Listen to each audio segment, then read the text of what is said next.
Welcome back. நம்ம இந்த எபிசோடில் என்ன எக்ஸ்ப்ளோர் பண்ண போகிறோம் மீன்ஸ் ஜார்ஜியாவோட கேபிட்டல் டிபிலிசிங்கிற சிட்டியை வந்து நம்ம ஃபுல்லாக போய் வாக்கிங் டூராக போய் எக்ஸ்ப்ளோர் பண்ண போகிறோம்.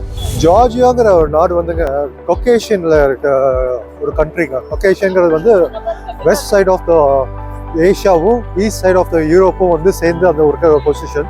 அதுக்கு இந்த சைடில் வந்து பிளாக் சி இருக்கும், இந்த சைடில் வந்து கேப்சியன் சி இருக்கும். ஸோ அதில் வந்து 3 நாடுகள் வந்து கேப்சன் ரீஜனில் இருக்குன்னு சொல்லுவாங்க. ஒன்று வந்து ஜார்ஜியா இப்போ இருக்க நாடு, இன்னொன்று வந்து அர்மேனியா, இன்னொன்று வந்து அஜர்பைஜான். ஸோ இந்த 3 நாடு தான் இருக்கும்பாங்க. ஜார்ஜியாவுக்கு மேலே வந்து ஃபுல்லாக ரஷ்யா தான் இருக்குங்க. ஸோ இதுதான் வந்து ஜார்ஜியா கண்ட்ரியை சுற்றி இருக்கிற லொக்கேஷனுங்க.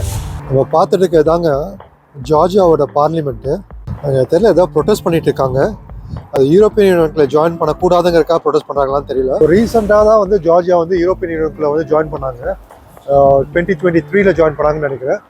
இந்த ஜார்ஜியாவோட பாலிடிக்ஸ் பார்த்தீங்கன்னா நம்ம ஊர் மாதிரி தாங்க. எங்கள் ஊரை வந்து பிரைம் மினிஸ்டர் வந்து நம்மலாம் வந்து பீப்புள் வந்து செலக்ட் பண்ணுவாங்க. It's republic of Georgia. பீப்புளெலாம் போய் செலக்ட் பண்ணுவாங்க. செலக்ட் பண்ண கேண்டிடேட்ஸை வச்சுக்கிட்டு அங்கேருந்து செலக்ட் பண்ணுறது தான் பிரசிடென்ட்டு. பிரசிடென்ட் வந்து சும்மா நாமினல் ஹெட் மாதிரி தான், ஆனால் பவர் எல்லாமே பிரைம் மினிஸ்டருக்கு இருக்கும். ஸோ நம்ம ஊர் மாதிரி தான் வந்து ஜார்ஜியாவில் இருக்க பாலிடிக்ஸும். இது எல்லாமே 91க்கு அப்புறம் தாங்க. ஏன்னா 91க்கு முன்னாடி வந்து ஜார்ஜியா வந்து யூஎஸ்எஸ்ஆர் கூட இருந்துச்சு. ஸோ 1921லேருந்து 1991 வரைக்கும் ஜார்ஜியா வந்து இன்னொரு 15 நாடுகளோட சேர்ந்து யூஎஸ்எஸ்ஆர் கூட இருந்துச்சு. 90ல் வந்து யூஎஸ்ஆர் கொலாப்ஸ் உடனே 91ல் ஜார்ஜியா வந்து தனி இண்டிபெண்டன்ட் கண்ட்ரியாக வந்துருச்சுங்க. ஸோ அதுலேருந்து ஜார்ஜியா ரிபப்ளிக் கண்ட்ரி. இதுதான் வந்து ஜார்ஜியாவோட நேஷ்னல் மியூசியம்ங்க. இது எல்லாமே வந்து இந்த ருஸ்டவேலி ஸ்ட்ரீட்டில் இருக்குது. ஸோ பார்லிமெண்ட் பார்த்தோம், இப்போது இதை பார்த்துருக்கோம் நேஷ்னல் மியூசியம். அடுத்து ஒரு ஓப்ரா ஹவுஸ் பார்ப்போம். இதுதான் ஓப்ரா ஹவுஸுங்க.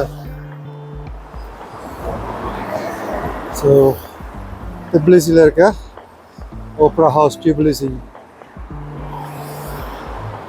இந்த ஸ்ட்ரீட்டே வந்து ருஸ்டவேலி ஸ்ட்ரீட். இந்த ஜார்ஜியாவுக்கு நான் வந்து செகண்ட் டைம் வரேங்க இந்த இடத்துக்கு.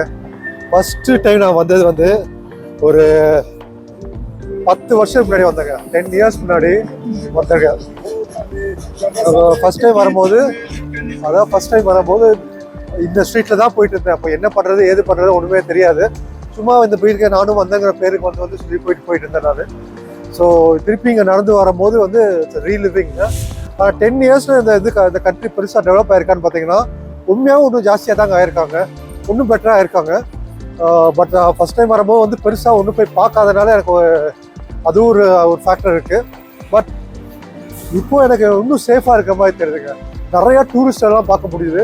நான் அந்த டைமில் வந்த போதெல்லாம் பெருசாலாம் டூரிஸ்ட்லாம் யாருமே இருக்குது. நான் நடந்து போனேன்னா ஒரு ஆடாக இருக்கும். நான் ஒரு தான் வந்து இந்தியன்ஸ்க்குன்னு இருப்பேன். இப்போ நிறையா இந்தியன்ஸ் இருக்காங்க, நிறையா டூரிஸ்ட் இருக்காங்க, நிறையா மல்டி கல்ச்சர் பீப்புள் நிறைய பேர் நான் பார்த்துட்டு இருக்காங்க இந்த மாதிரி. ஸோ 10 இயர்ஸ்னா இட்ஸ் அ பிக் டிஃப்ரென்ஸ். இந்த ருஸ்டவேலி ஸ்ட்ரீட்லேருந்து அப்படியே நேராக போனோம்னா ஃப்ரீடம் ஸ்கொயர் வரும், ஒரு லிபர்ட்டி ஸ்கொயர் வரும். அந்த லிபர்ட்டி ஸ்கொயரில் போய் அது ரொம்ப ரொம்ப ஒரு மெயினான சென்டர் ஆஃப் த டிபிலிசிங்க. எல்லா யூரோப்பியன் கண்ட்ரிக்குள்ள போனீங்கனாலுமே வந்து ஒரு சென்டர் பார்ட் ஆஃப் த இதில் வந்து ஒரு முக்கியமான இதாக வச்சுருப்பாங்க. அந்த அங்கே தான் வந்து லிபர்ட்டி ஸ்கொயர் இருக்குது. ஸோ மக்கள் கேதரிங்லாம் அங்கே தான் பண்ணுவாங்க அந்த டைமில். ஸோ நம்ம இருக்கிறது தாங்க லிபர்ட்டி ஸ்கொயர். லிபர்ட்டி ஸ்கொயருக்கு மேலே அந்த கோல்டன் கலரில் ஒரு ஸ்டாச்சு இருக்கும். அந்த ஸ்டாச்சு தான் வந்து செயின்ட் ஜார்ஜோட ஸ்டாச்சு. செயின்ட் ஜார்ஜுங்கிறது வந்து ஒரு 3rd சென்ச்சுரியில் ஒரு ரோமன் எம்பரரில் வந்து ஒரு சோல்ஜராக இருந்தவர். அவர் கிறிஸ்டியனுக்கு மாறி கிறிஸ்டியானிட்டியை பரப்புனவர் அவர். பட் அவருக்கு பரப்பக்கூடாதுன்னு சொல்லியும் அவர் மீறி பண்ணியிருக்காரு அவர் தான் செயின்ட். ஆக்சுவலாக செயின்ட் ஜார்ஜ். அவரோட பேரில் தான் ஜார்ஜியாங்கிற பேருக்கே ஜார்ஜியான்னு வந்துச்சுங்கிறாங்க. இன்னொரு பேர் என்ன சொல்கிறாங்க மீன்ஸ் க்ரீக்கில் ஜார்ஜியானா வந்து ஃபார்மர்ஸ் லேண்டுங்கிறாங்க. ஸோ அதனால கூட ஜார்ஜியாங்க பேர் வந்திருக்குன்னு சொல்கிறாங்க. ஸோ 2 அர்த்தம். பட் இவர் தான் செயின்ட் ஜார்ஜ். பட் இவர் இப்போ இருக்காரு. 1990க்கு முன்னாடி ஜார்ஜியா யூஎஸ்எஸ்ஆர் டைமில் இருந்தது போது இந்த இடத்த யார் இருந்திருப்பான்னு உங்களால் கண்டிப்பாக கெஸ் பண்ணியிருக்க முடியும். எஸ், யூஎஸ்எஸ்ஆரோட லீடர் லெனின். அவர் தான் அந்த கம்யூனிஸ்டோட லீடர் வந்து லெனின் தான் வந்து அங்கே இருந்தார். அவர் அந்த ஸ்டாச்சுவாக இருந்தாங்க. யூஎஸ்எஸ்ஆர் விட்டு வெளியில் வந்தோடனே அந்த ஸ்டாச்சுவை ரிமூவ் பண்ணி இப்போது ஜார்ஜோட ஸ்டாச்சு வச்சுருக்காங்க.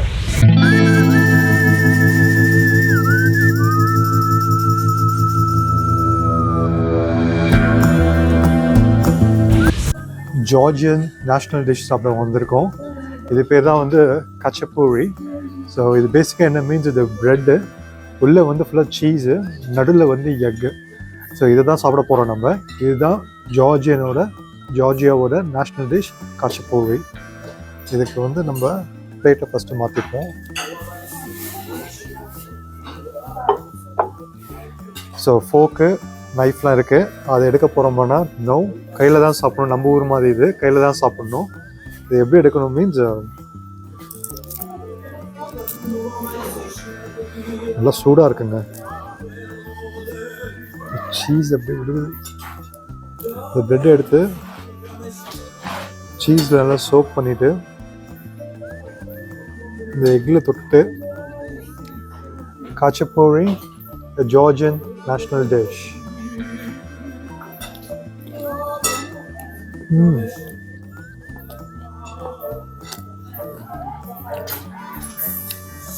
சூப்பராக இருக்குங்க, உண்மையாகவே சூப்பராக இருக்குது. இது என்ன சூப்பராக இருக்க போது, ப்ரெட்டு சீஸு எக்கு தானே இருக்கும் பார்க்கும்போது அப்படி தான் நினச்சா சாப்பிட்டேன் நான்.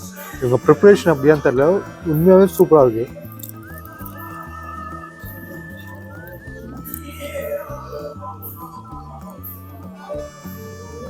சூப்பருங்க. Khachapuri, cheers to Georgia. So bridge of peace அது மாதிரி தான் நடந்து போயிட்டு இருக்கோம். இது 2010 கன்ஸ்ட்ரக்ட் பண்ண பிரிட்ஜுங்க. இது பேசிக்காக பெடஸ்ட்ரியன்ஸ்க்காக, மக்கள் நடந்து போகிறதுக்காக மட்டுமே வந்து இந்த பிரிட்ஜ் வந்து இப்போ கன்ஸ்ட்ரக்ட் பண்ணியிருக்காங்க. இது ஃபுல்லாக ஸ்டீலாகவும் மேலே கிளாஸஸாகவும் நைட் டைமில் ஃபுல்லாக அந்த எல்இடி லைட்ஸ் போட்டுருப்பாங்க. அந்த எல்இடி லைட்ஸை பார்க்கும்போது ரொம்ப பியூட்டிஃபுல்லாக இருக்கும்.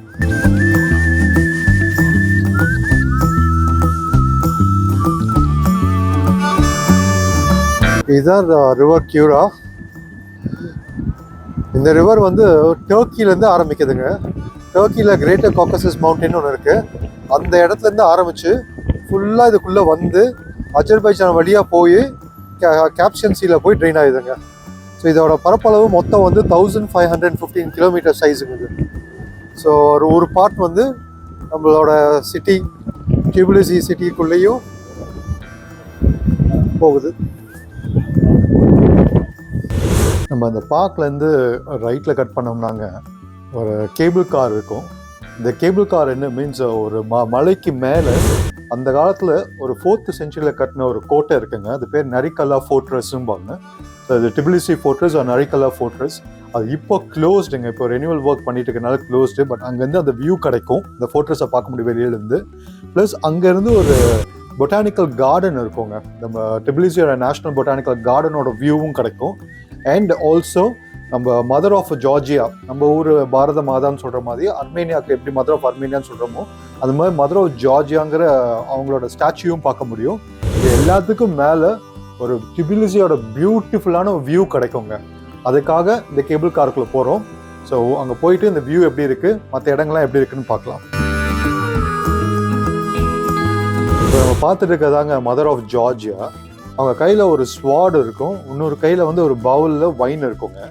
இது நம்ம விஜய் சார் அந்த புலி படத்தில் சொல்கிற மாதிரி தாங்க, பாசத்துக்கு முன்னாடி தான் நான் பனி, பகைக்கு முன்னாடி நான் புலி. அந்த மாதிரி தான் இந்த கான்செப்ட். இங்கே விருந்தினர்களாக வரவங்களுக்கு வைனும், பகைக்கு இந்த எதிரியாக உள்ள வரவங்களுக்கு ஸ்வாடும் இருக்கிற மாதிரி காமிச்சிருப்பாங்க. So mother of Georgia facing Tbilisi city and also saving the city and the country Georgia. So மேலேருந்து நாங்கள் கீழே நடந்தான் வந்தோங்க. ஏன்னா ஒன்று வந்து கேபிள் கார் வந்து நின்றுச்சுங்க, ரொம்ப விண்டாக இருக்குன்னு சொல்கிறதுனால கேபிள் கார் அதுக்கப்புறம் போகல, நடந்தான் வந்தோம். நடந்து வரும்போதே ஒரு நல்ல வியூ கிடச்சிதுங்க. அண்ட் ஆல்சோ நம்ம சுற்றில நிறைய சர்ச்சஸ் தாங்க இருந்துச்சு. இந்த ஜார்ஜியா சுற்றியே நிறைய சர்ச்சஸ், இதுக்கும் மலைக்கு மேலேயும் நிறைய சர்ச்சஸ் இருந்துச்சுங்க. அப்படியே கீழே இறங்கி ஓல்ட் டவுனுக்கு வந்துட்டோங்க.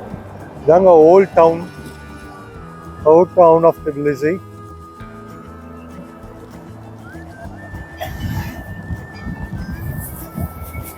கரெக்டாக 6 o'clock ஆகுது.